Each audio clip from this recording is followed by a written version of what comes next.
Hello everyone, welcome to English lecture. आज हमारा जो लेक्चर है that would be on pairs of words. उनकी मीनिंग और उनके यूजेज के बारे में हम पढ़ेंगे। पहले भी हम पेयर्स ऑफ वर्ड्स पे एक दो लेक्चर कर चुके हैं और आज हम कुछ और इम्पॉर्टेंट पेयर्स ऑफ वर्ड्स देखेंगे। उनकी मीनिंग और उनकी जो यूजेज है सेंटेंस में किस तरह है उसको हम देखेंगे। लेट्स पहला हमारा जो पेयर्स ऑफ वर्ड्स हैं वो डिसइंटरेस्टेड वर्सेस अनइंटरेस्टेड है। दोनों की अगर मीनिंग में फ़र्क और सेंटेंसेस में यूजेज देखें तो डिसइंटरेस्टेड मीन्स इम्पार्शियल और अनबाइस्ड। डिसइंटरेस्टेड बोलते हैं जो इम्पार्शियल हो या अनबाइस्ड हो। द जज remained disinterested in the case despite personal connections. कि जो जज था वो एक फैसले में इम्पार्शल रहा, मतलब न्यूट्रल रहा, उसने कोई साइड नहीं दी, जेलसी नहीं दिखाई, उसके बावजूद कि उसके उस केस के साथ पर्सनल कनेक्शंस थे। मतलब पर्सनल कनेक्शंस के बावजूद जज फैसले में इम्पार्शल रहा, अनबायस्ड रहा या डिसइंटरेस्टेड रहा। अनइंटरेस्टेड मीन्स लैकिंग इंटरेस्ट और इनडिफरेंट, जिस बंदे में किसी चीज़ के लिए इंटरेस्ट ना हो। The student seemed uninterested in lecture. जो शागिर्द था, जो स्टूडेंट था, वो लेक्चर में मतलब अनइंटरेस्टेड रहा। उसका जो इंटरेस्ट था वो हाफ था, या यू कुड से it was absent. Father and further दोनों की एक मीनिंग तो डिस्टेंस से है, चाहे वो फिजिकल हो या मेटाफोरिकल डिस्टेंस हो। जो FARTHER फर्दर है वो तो फिजिकल डिस्टेंस से होता है कि एक चीज़ 5 किलोमीटर्स फार्दर अवे है। The store is farther down the street. लेकिन जो फार्दर है is used for metaphysical distance or to indicate additional progress. जो फार्दर है वो मतलब फिगरेटिव डिस्टेंस अगर बताया जाए तो उससे रिलेटेड है। और मतलब फिजिकल के अलावा आप अगर एज अ फिगरेटिव बताएं तो उसमें फर्दर यूज़ होता है। और फर्दर की जो सेकंड यूजेज है वो एडिशनल मीनिंग के साथ, कि आप अगर किसी से कोई एडिशनल मालूमात लेना चाहते हैं, you could say that okay you told me about your first exam but tell me further about your second attempt. तो जो सेकंड आप एक्स्ट्रा जो एडिशनल मालूमात लेते हैं उसके लिए आप फर्दर का इस्तेमाल करते हैं। Infer and imply. Infer means to deduce or conclude information. From her tone, she could infer that she was upset. उसके आवाज़ से ये हम डिड्यूस कर सकते हैं या कंक्लूड कर सकते हैं कि वो परेशान थी। Imply means to suggest indirectly. Her silence seemed to imply that something was wrong. कि उसकी जो खामोशी थी वो ये जाहिर कर रही थी कि कुछ तो गलत था। इन्फर में आप खुद डिड्यूस करते हैं या कंक्लूड करते हैं, मतलब आप एक अंदाज़ा लगाते हैं। लेकिन इम्प्लाई का मतलब ये होता है कि किसी का बिहेवियर या किसी का एक ऐसा एटीट्यूड वो चीज़ शो करता है। अगर आप किसी रिजल्ट को देख के खुद अंदाज़ा लगाएं, खुद कंक्लूशन पे आएँ, that means you are inferring something. अगर किसी का बिहेवियर मतलब कोई चीज़ शो करे, that means it is implying something. Adverse and averse. Averse means having a strong dislike or opposition. Averse का मतलब होता है किसी चीज़ के लिए तमाम बड़ी नफ़रत होना या मुखालफत होना। She was averse to taking unnecessary risk. मतलब वो मतलब unnecessary risk से नफ़रत करती थी या डिसलाइक करती थी। एडवर्स मीन्स अनफेवरेबल और हार्मफुल, मतलब जो मतलब नुकसानदायक हो या जिसमें कोई भी मतलब हार्मफुल चीज़ हो। The adverse weather condition delayed the flight. जो ख़राब मौसम थी उसकी वजह से फ़्लाइट में डिले हुई। So that is a different. Averse का मतलब होता है किसी चीज़ को नापसंद करना, मुखालफत करना, और अवर्स का मतलब है नुकसानदेह होना या कोई फेवरेबल ना हो, not in your favour. Elicit and illicit, जो ई से है elicit means to draw out और इवोक अ रेस्पॉन्स, कोई रेस्पॉन्स निकालना। तो question was designed to elicit thoughtful answers, के जो क्वेश्चन था उसकी डिज़ाइन इस तरह थी कि जिससे थॉटफुल आंसर्स मिले। इलिसिट मीन्स इलीगल और फॉरबिडन। जो आय से इलिसिट है उसका मतलब ये होता है कि कोई गैर कानूनी चीज़ हो या मना कर दे चीज़ हो। Engaging in illicit activities can lead to serious consequences. अगर कोई बंदा खुद को इलीगल कामों में इन्वॉल्व करता है वो उसके लिए बहुत बड़े ख़तरनाक या सीरियस किस्म के असरात ला सकता है। इंश्योर, इंश्योर, अश्योर, तीनों में डिफरेंस। INSURE इंश्योर मतलब होता है relates to insurance. He decided to insure his car against theft. ये इंश्योरेंस से रिलेटेड होता है कि आप किसी भी चीज़ की इंश्योरेंस करा दें। Ensure means to make certain, किसी चीज़ की यकीन दहानी करना। She took steps to ensure the project success. उसने ऐसे स्टेप लिए ताकि उसका प्रोजेक्ट उसकी कामयाबी हो जाए।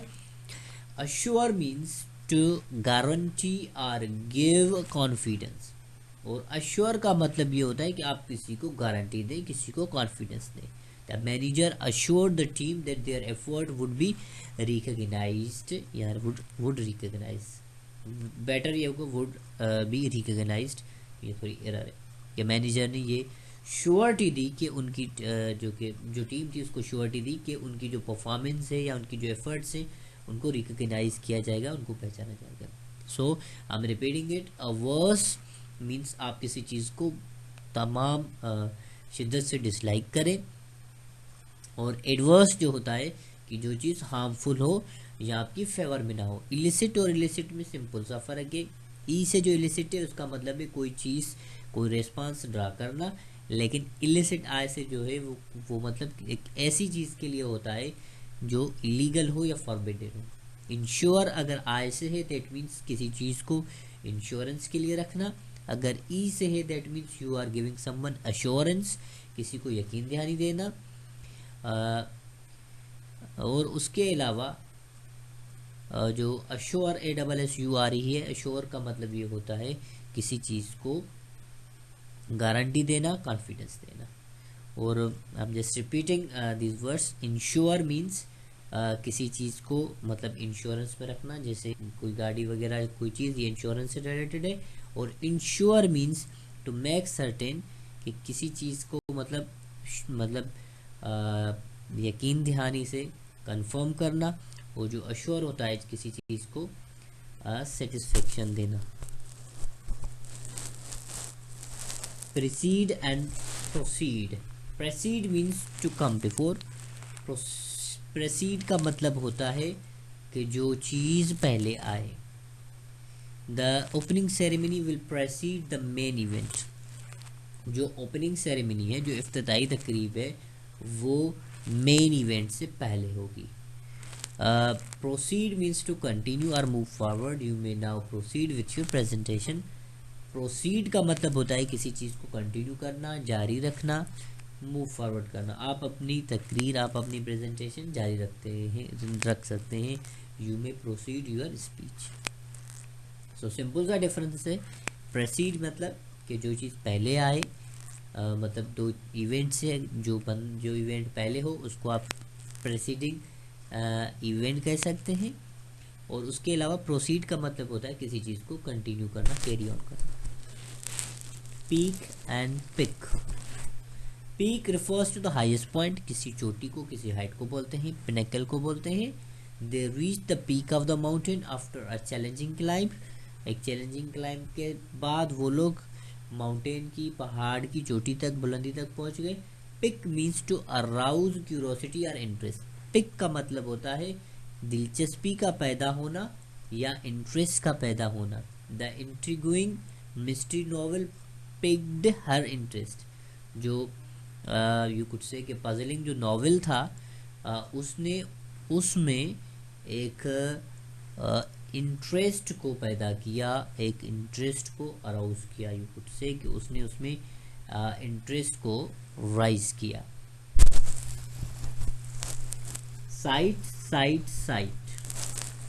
CITE cite means to reference और कोट सोर्स।